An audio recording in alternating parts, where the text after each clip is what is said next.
You're maybe a little more defensive, but no, I'm not. When am I defensive? Here we go. When am I defensive? the show is very relatable. Give me one bit of evidence of me being Very defensive. relatable. That's very relatable. I'm not defensive. Do you want to say it again? Y'all wanted to know who warmed it up. Dougie Baldwin is. I'm going to launch at you at one point. I'm not going to tell you when, but I'm coming at you. I don't do it care. after Just do it after we.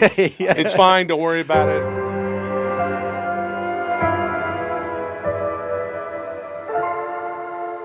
Welcome to the Warner Brothers Lot. I'm Jonathon Buckley, and this is A Lot More. Georgie and Mandy's First Marriage is the #1 comedy on television, and that's in no small part due to the performances of the actors that are joining us today. They bring heart and humour to their roles. We're talking to Dougie Baldwin, Jessie Prez, and Will Sasso. Will, Dougie, Jessie, thank you for joining us here in the pod. And I guess congratulations is in order for a season 3. Mm-hmm. Yeah, That is not a surprise, I would say, given that you're like the #1 comedy on television right now, but I'm sure it's pretty exciting to get the news. Yeah. Is that fair to say? Yes, it is. Was season 2 a particularly fun season of the show so far? Yes, we're building fun from season 1 to 2. I mean, for me, it's my first multicam. So, like, season 1 was more like confusion and not knowing where upstage and downstage is, or not knowing what a 2-shot was. Can you kind of break down for people who are uneducated, like myself, how a multicam differs from doing like a single cam comedy? It's interesting because it's just basically the earliest forms of television. It's a teleplay. And the best way to shoot it is 4 cameras if you can, or 3 as they used to. So, it's much different than a single camera, which is essentially a film shoot. You start with your however you like, with your wide, your master, and then get in there and get everything until you're happy and move out. This is sort of the reverse. It's basically the cameras are there. Yeah. They're picking everything up, and they're happy to move on when we've got the performances within this, incredible sort of format that is so, it's so fun and traditional in a way that's, ever more nostalgic the further we get from the classic sitcoms, which is one of the cool things about this show and taking place in the 90s and all that stuff. It feels like theater too. Like that's the best part about it, especially when you're doing like our live tapings are Tuesdays. Yep. And so that live audience, it really does feel like you're just back on stage, which is really fun. So you have the live audience there. Does that give you the freedom to do multiple takes, or are you just like kind of a one and done?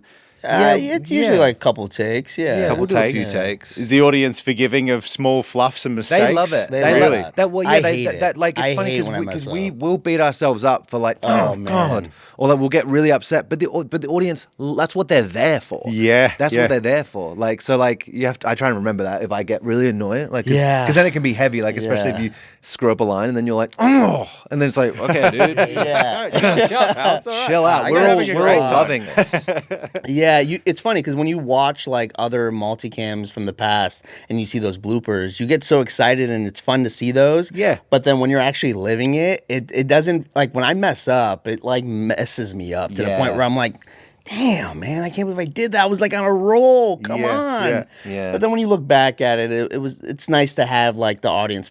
Like our director Mark is so fun with like, if you mess up, he goes, hey, they love that. Just, totally. It's fine. I feel like as an audience member, getting to see behind the curtain a little bit and then getting to see you, obviously we know you as your characters, but getting to see how you react, off camera and just seeing the process. That's why I'm curious about it now, is just hearing about the process is fascinating. And so it sounds like, I don't know, it sounds like a blast. And I feel like that live audience element, you can feed off of that so 100%. much.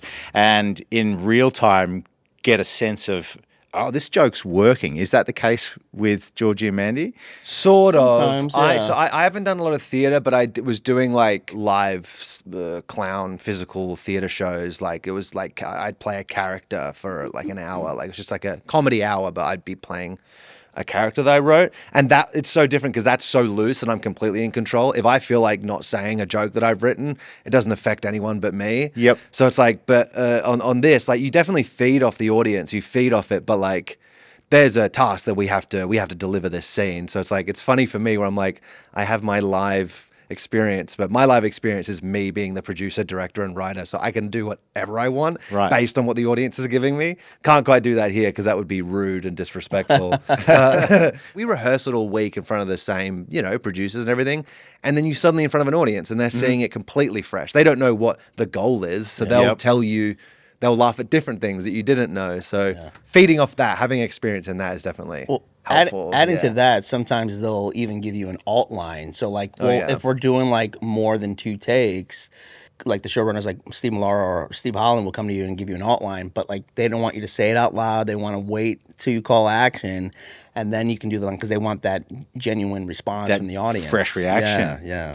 It's such a great series. I've enjoyed watching it so much. There's something that's very warm and cozy about the series. What do you think it is that contributes to that so much?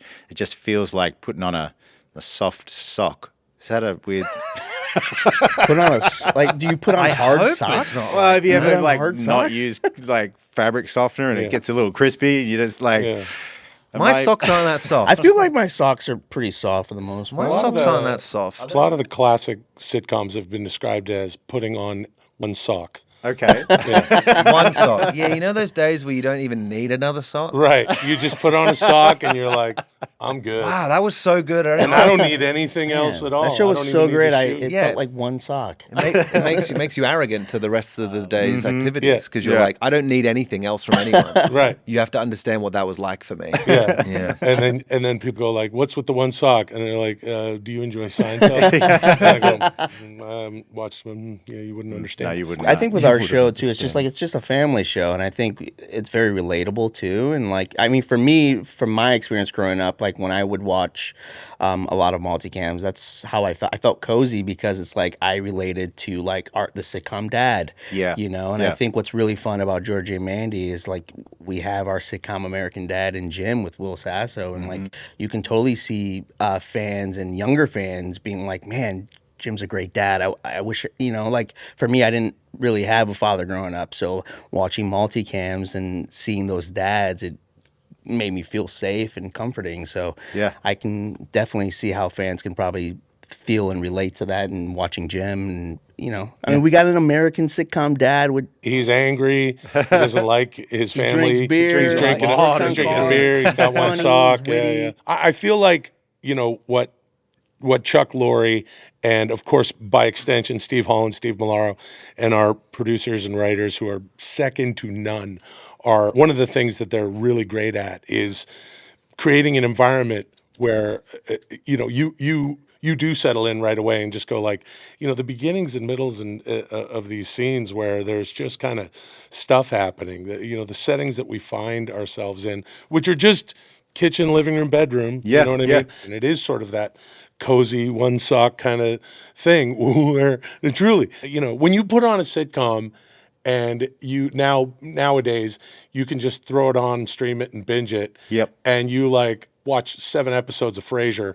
You might have been asleep for 2.5 or 3 of them in the middle. Yep. That's the best kind of shit. Yeah. It really is. Yeah. It really is. You can follow the story and you're right there with we them. feel like we have that as far as the relatability and that it's a family show. And then the characters are popping out into all sorts of absolutely bananas things, which is that's the good stuff. And a lot of heart in this series as well. You don't so much shy heart. away from Absolutely. real familial issues where a lot of episodes I'll watch and I'm like, oh yeah, I've been there before. And we all get it. Like it's fun to see those conflicts portrayed on television. So you go, oh, I'm normal. Okay, this is very normal. It's nice to see it reflected back. That's so true. Yeah, even some of the like pettier stuff between Georgie and Mandy or like the competitiveness or like sometimes I'll be in rehearsal and I'll be watching that and I'll be like, whatever, had an argument with my girlfriend that morning. And I'm like, oh yeah, that's right. We're all human and we're all defensive sometimes and all insecure and like, but speak out of turn. But there's still love, but that doesn't mean there's any less love there, like we're all friggin' imperfect. You may be a little more defensive, but no, I'm not. When am I Let's defensive? not- Here we go. When am I Here we defensive? go. The show is very relatable. Give me one bit of evidence of me being very defensive. relatable. That's very relatable. Jeez. I'm Jesse- not defensive. Do you want to say Oh, something? this I'm is- gonna- y'all wanted to I know warmed who it up. Dougie Baldwin is. I'm going to launch at you at Right one here. point. I'm not going to tell you when, but I'm coming at you. I don't do it care. after Boy. we- Just do it after we. It's fine. Don't worry about That's it. how you know Dougie's We a wrap great him up, actor. we He's put him the in a complete cozy- opposite of Connor, and you know. Yeah, Connor's sweet, and you know I don't mind playing that, but in Spread my those real legs, life, brother. yeah, He's a- I'll he's a come at bad you. I'll boy. come at you. I might come at you. I might Connor come at you. has been a really fun character this season. Because I can't figure out, when was it decided that you eat in the corner of the kitchen?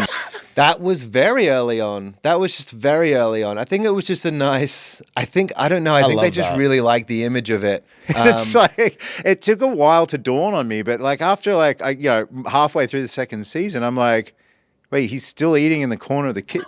Is he not welcome at the table? Does he prefer to eat standing up? Does it help your digestion? That has been the biggest puzzle for me as an actor to try and you see this at rehearsal every day in the kitchen where I have these jokes that I have to throw across the kitchen and it's either to complete silence or a big laugh. And Yeah. more often than not, to get to the big laugh, it's a lot of silence of me throwing something across the room.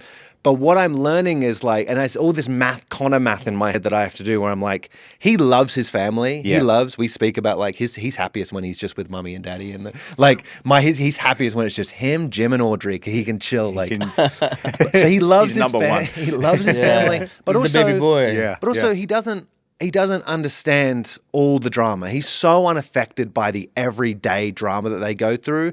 So he doesn't want to get wrapped up in it. So he wants to be there, but on his own terms. Yeah. And that's in my head when I'm waiting for these jokes. I'm having to sit there in my head and be like, I'm listening, I'm present, I'm listening, and that's why I'm responding with this now. I'm not zoning out, because if I zone out and then come in with a joke, it's not funny. It's not funny, But yeah. he is listening and he is paying attention, but he's just unaffected. Yes. So I think they just had an instinct with it. They were like, "You're not with them. You're here, but you're in your own island, In your own world. but And your it's a fun- bedroom as well is another little island there's a lot going on in that bedroom of I yours. love when that bedroom sets there. Everyone does That's because there's nice. so It's many fun. toys in there. Yeah. Play the drums. I go over there and play the drums a little Foghorn, bit. there's a Yeah. saxophone, there's a bass. It's been really fun. I think your character's really sort of really come into its own this season, especially that's with your breakup, which was Yeah. a big beat and some good emotional stuff in there. And you guys had some great scenes together throughout that, but particularly the Oxylotl song.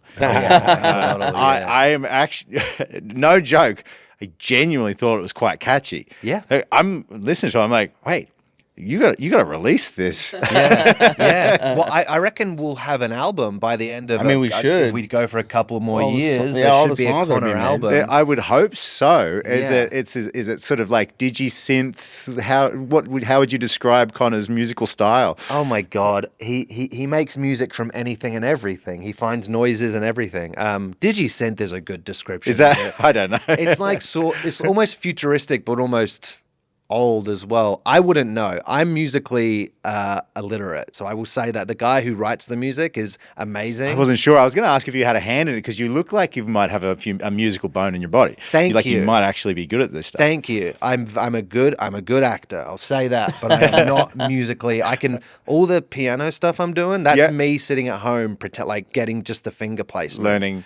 Right. And it's really just Matt Milaro just doing his thing and killing it. Matt Miller who does He's- writes all the music, and he'll write it like that. He's Yeah. a music genius. Is that He right? can come with anything. Yeah.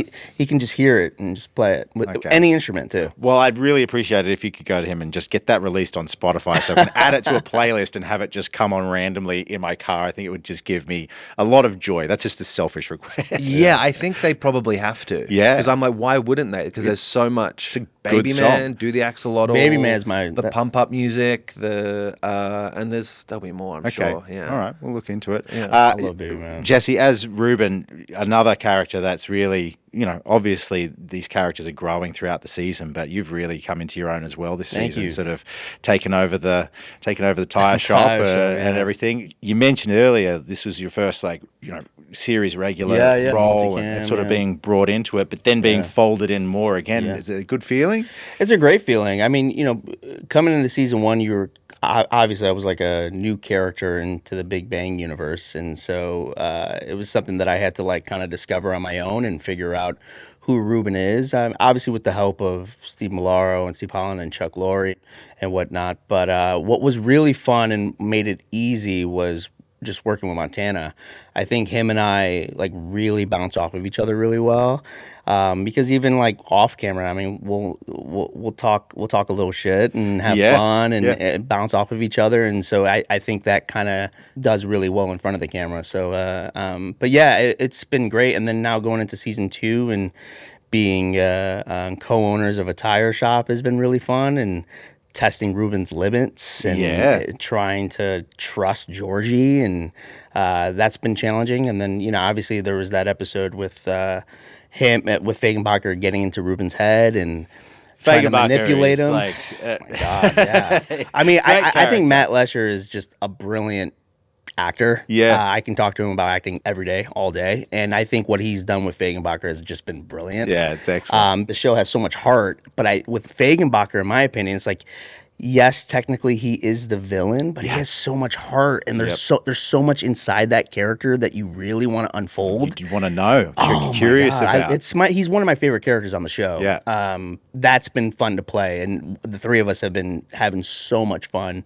But with Fagenbacher getting into Ruben's head has been that was like one of my favorite episodes, when you got to see Ruben's world a little bit. And I took that with me because I got to see Ruben. This was the first time for me where I was like, oh my God, they're expanding Ruben. Yeah. Ruben is now officially like a part of this universe. Yeah, and you're at the dinner table with the family. Your got grandma? to meet my abuela. Yeah. Got to see the house. And her name's Lydia, and she's amazing. She's amazing. But it's been fun. It's challenging at times, but I love that challenge, and just growing into this world has been outstanding. I'm hoping for season 3 we get to see even more. I'm hoping your abuela is still there, because that's some She'll be genuine there. laugh She has out to be loud. there. That She has to be deciding there. just Yeah. I mean, you're almost guaranteed to laugh if she's just in the corner and you have to refer to her. Oh, that's when I first read that, I died laughing with the thumbs up and thumbs down. I mean, come on, you can't. It's so simple. She didn't but have it's to say a word, and it was it's- laugh out loud. Yeah. Okay, Yeah. I'm glad to hear it's been a positive experience. It's been fun to see, Amazing.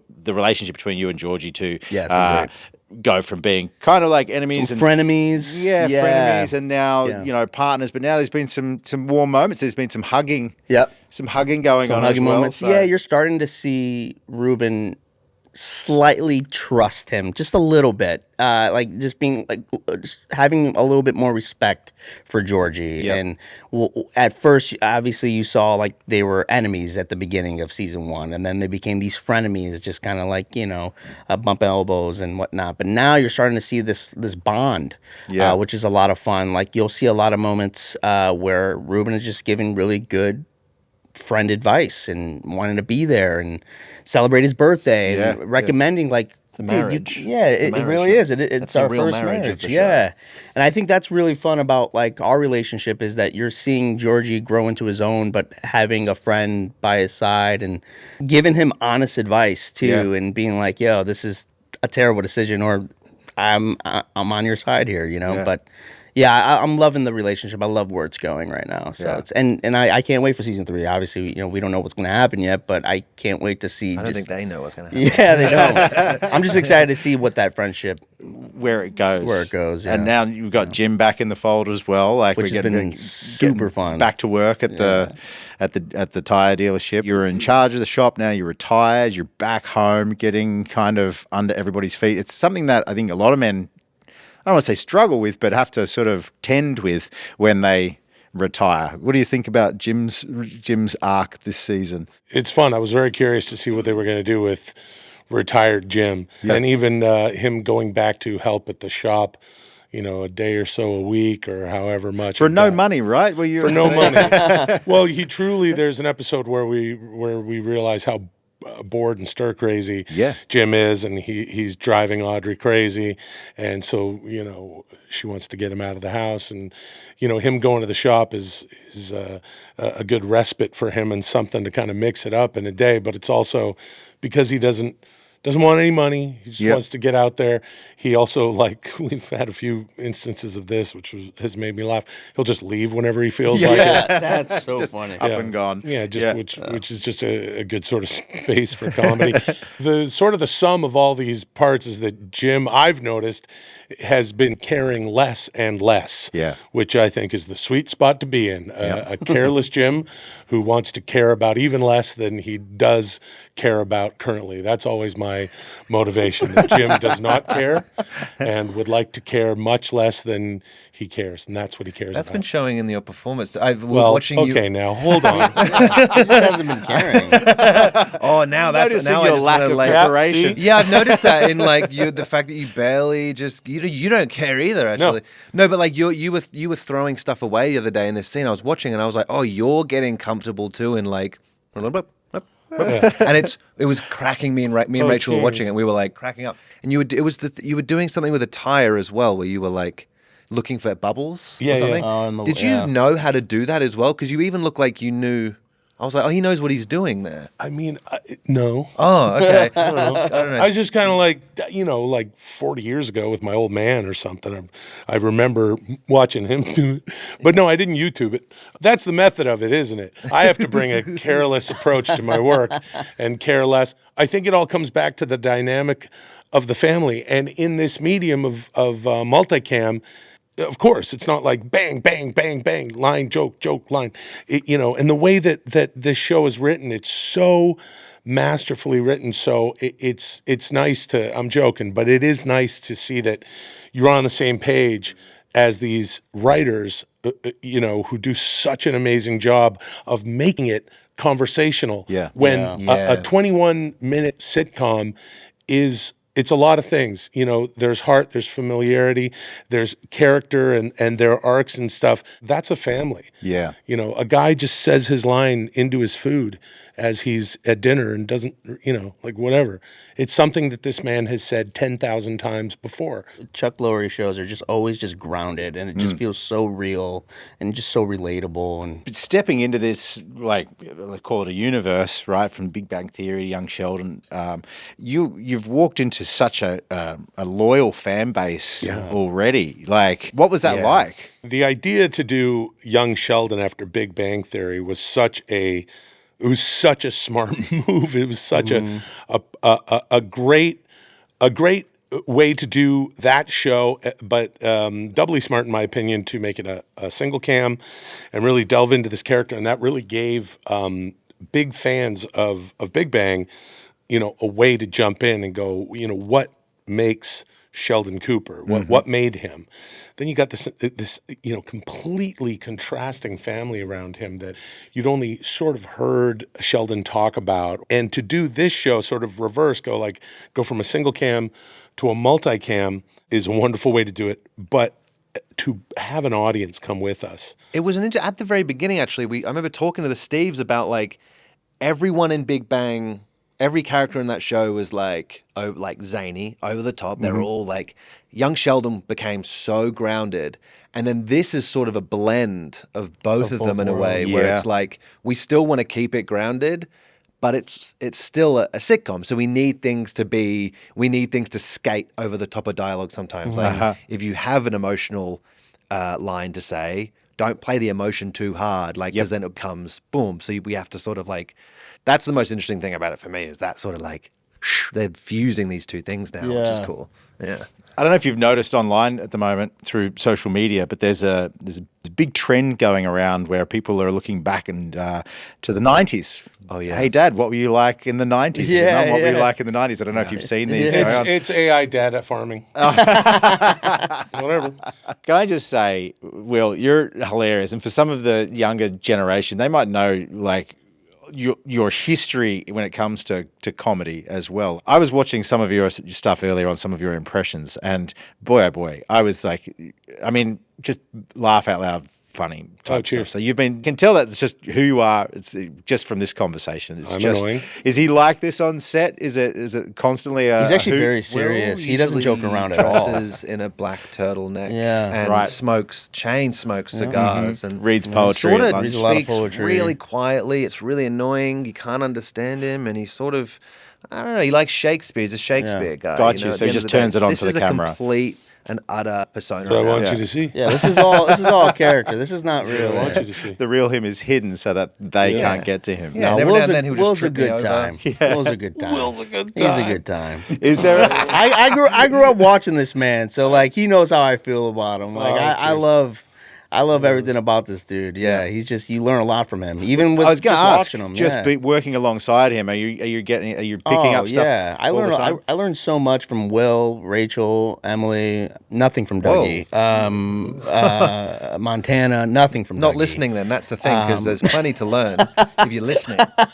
Since we've been on this podcast, he's been giving us a master class of acting. That's crazy. Subtly too. If you rewind and watch, I've been giving them little notes every now and then. Yeah. And if they're paying attention, they'll hear it. That's right. But if they're not, that's their fault. Anyway, keep No, talking but- about whatever you were talking about. But learning from them has been outstanding. I mean, because they've all been doing it for so long, and so like when you see them, thanks, man. Thanks, buddy. Yeah, Dougie's a master class of acting. Yeah, This guy, just get it, I learn a come lot on. from this man. Yeah, there you go. Stop it. Stop that now. There we are. That's what we want. Are you still doing your yeah. impressions? Do you do them on set, or do you do them for? Yeah, the... I have no reason to do them ever. If ever I'm like doing, That's not like true. You do doing it a pal all the thing or a time. podcast. No, that's what I'm saying. I annoy everyone in my life No. with them. It's not I'm pretty sure annoying. they Your they family have must annoying. love it. My wife is. She's heard whatever. You know what I mean? She's heard. Molly all, must love it all the She time. loves it. Well, I'll bring home a new one. One thing I like doing is when we'll come home at night, we're getting up the steps of the house, and then just out loud, if it's late at night, I'm Ray Romano. I'm Ray Romano. Because I want people in the neighborhood to go, oh, Ray Romano lives. Did you know Ray Romano lives next door? I'm Ray Romano. The more useless, the better. Last night, Matt Letcher was talking about the episode of Family Ties where Tom Hanks slaps Alex because he's the drunk uncle. yeah. And The fireplace. everyone's just, it's a mellow time. The makeup and hair room is not that big. Certainly, you shouldn't be screaming in it. But I immediately, I'm sorry, Alex. Like, Yeah. so annoying shit like that. And I don't do a Tom It's a Hanks. great That's not Tom Hanks one. That Thank was you. great. I enjoyed it. Thank you. Tom Hanks. Can you do Tom Hanks from Captain Phillips? I just watched that the What other was night. that? What movie was that? The one where The he's ships and the he's on the pirates. ship. Is that and the the pirates. I'm the Captain Now? Captain now one. Do you know? Have you Oh, seen that's it? called Captain. Yeah. Captain Phillips. No. Does he do that? Pretty good. That's I can't do conversational Tom Hanks. Oh, really? Yeah, I'll they- work on it by the end of this. Watch By the end of the Captain Phillips. podcast, we'll have Well, it. okay. I know the one you're Seriously. talking about. Tonight. Look at me. I'm the captain. Yeah. Look at me. Sure. Look at me. He's so good in that movie. Yeah. Oh, God. Hey. All right. Well, I mentioned you're a loyal fan base, and we actually jumped on our Warner Brothers Television Instagram last night and just put it out there. We said we were going to be chatting with you today to see if anybody had any questions. So this one's for Ruben from Nicholas Linthicum. I'm going to have to be careful with these names. Didn't read him 'cause before we went on. Maybe without filming. No. Let's just say Nicholas. Yeah, we just say Nicholas. Nicholas Lithium. Is What's up, Ruben Nicholas? in it for the long haul, supporting the tire business? Yes or no? Is he in it for the long haul? Yeah. It's a good question. I mean, I don't know. I think that's up to the writers, right? But Yep. I would like to say, yeah. I think Ruben is. I think Ruben and Georgia are building a bond for sure. So Yep. I think he's. There was a question this season, though. You almost walked away. So Yeah. I almost did. But then I made the decision to stay, and you could see Ruben still like having that mindset of like, did I make the right decision? Mm-hmm. But yeah, he's. I think so. I think he's going to be a part of the Dr. Tire franchise. All right, so Gigi Sant 25 says, how long does it take to rehearse for one episode? Wednesday to Friday we rehearse. Yep. Yeah, and then Monday pre-tape anything that's annoying Yeah. to do in front of an audience, and then Tuesday's the live show. 3 days. How many hours would that be? How many run-throughs of the show do you reckon you would do each day? Thursdays it'll be about 9:30 till about 1:30, and then we present the episode at 2 p.m.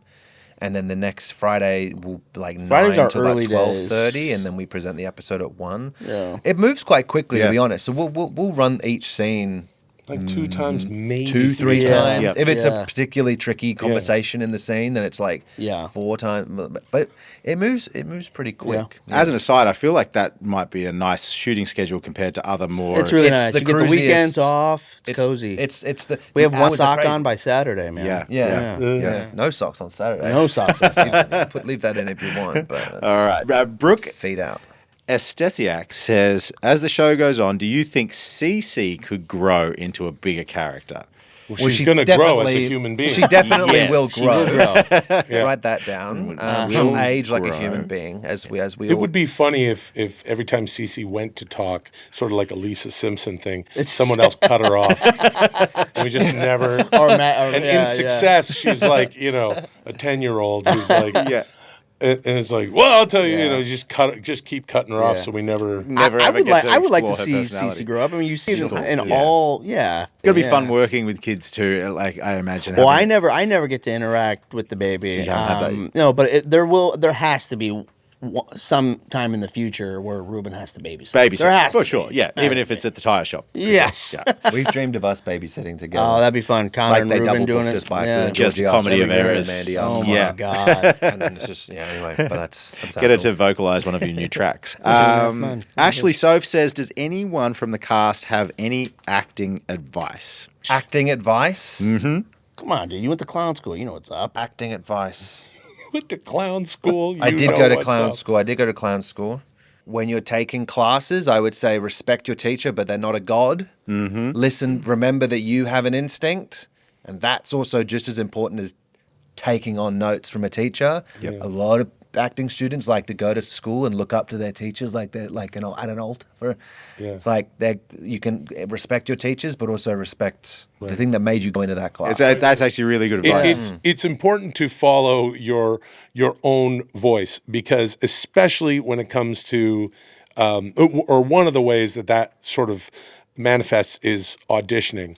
Because I think a lot of actors go, what are they looking for, as opposed to forget it. They don't know what they're looking for. They have no idea. They have no idea. Do whatever you want, because that's what connects you to the love of this art form that you fell in love with. Yeah. Otherwise, you wouldn't, flip your life upside down to do whatever your passion is in life. Yeah. And it's also the way that you're going to find success, because, A lot of actors, in my opinion, like when they're auditioning and whatnot, or if it's slow, their mindset's like, man, like, is it ever gonna work out for me, or when am I gonna get that show or that job? And like I always tell a lot of actors, I go, are you auditioning? They're like, yeah. I'm like, then you're a working actor. Yeah. If you're auditioning, you're a working actor. Yeah. And I think once you start having that mindset, that kind of changes everything. And that's what I would do. I would just write all my auditions down throughout the year.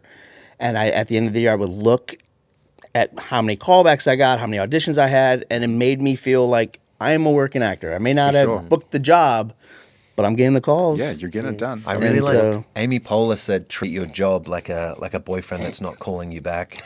Like that's a that's good this one. industry. The industry wants you when they want you, and when they don't want you, they don't Correct. want you. Yeah. So Yep. that's the industry. Your When life it's your is moment, your it'll life. be your moment. But then, Yeah. But also, like, if you play hard to get with that a-hole boyfriend, they kind of want you as well. So Yeah. just do your own thing. I get the sense, and this might be a very obvious statement, that the three of you are all still very passionate about what you do for a living. Yeah. It's the best bit is rehearsing the scenes and doing. I don't really watch. I watch the show every now and then. My favorite part of this whole experience is going to set with these guys and looking at them in the scene and working it out. That's the best part of the job. Yeah. A couple more questions. Alaish Reba says, when is George Sr. coming back? George Sr. Will be back again this year. In season 1, he appeared to Georgie in a dream. And in season 2, what's happening in Georgie's head gets even weirder, in my opinion. It's so awesome having Lance Barber come back, and to see Zoe and Lance and, Reagan and, Annie, Craig. everybody on any sort of, young Sheldon's set, particularly to see Zoe and Lance in the Cooper kitchen, in the Cooper dining room. Yeah. Is really a treat. People who are fans of Sheldon or just fans of Lance are going to dig what happens. He's got some funny things. Lance is just Okay. a cool It's goofy. dude. Yeah, He is very yeah. cool. When he's around, it's like, dude, I want to be your friend so bad. All right, last one of these ones from Sandy Augusti 2010. Do you think Georgie and Mandy are, quote, endgame, or are we headed toward a breakup soon? I mean, we don't know, right? I mean, it's the first marriage, but that doesn't mean It does there's sound a second ominous. marriage with them. Like, Yeah. yeah, we don't know.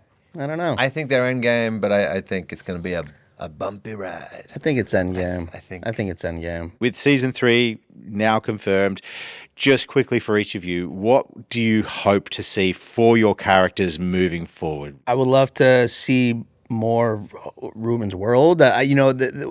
Throughout the season, you kept teasing his ex-girlfriend, a couple of his ex-girlfriends. So I would love to maybe see some storylines with that. And yeah, I think for me, it's just more getting into more of his world and seeing how he lives and moves. That's what I'm looking forward to. Okay. I want to see Connor in every context. I want to see him have an awful gig somewhere. I want to see him at a job interview. I want to see him make a lot of mistakes. Him trying to get his life together. I'm dreaming around that sort of stuff. Yeah. And for Jim? Bushier mustache. Yep. I would like Jim to start like maybe growing. Mullet? I'm bald, but like the skullet. What the? Oh, Scarlet. What? What? Wait, you're Wait, bald? hold on a second. How have I not heard of a skullet before? I've been mullet dude, it's the aficionado for best. years. Look, a skullet. Me personally, it's like I want that life where, you're on some, Mediterranean island and you just completely let your gray skullet grow, and then just like the chains and the chest hair. That's where I ultimately see myself and Jim. And whether it comes from something that was mentioned in Big Bang, although, I don't know how much of what's been mentioned on Big Bang is already sort of in the show, because it would all be coming obviously from dialogue from Sheldon specifically talking about what he sees. Mm-hmm. So if that has extended to what he has said about his brother and what Georgie's, ride was to become the big tire magnate that he is, you can fold it into the show. But for me, I would really like to see, for Jim and for the entire cast, and certainly, Chuck and the crew are the best at this, to fold characters into the show that are from the family, that are from the past, that you feel like you already know, and that you want to see more of. Fred Fagenbacher's a character like that. Yeah. Where you put him in and you go, oh, I know this dude. Like, this is what shaped the guy that, that Georgie becomes. I would actually would like Ruben to have a bushy mustache for season 3.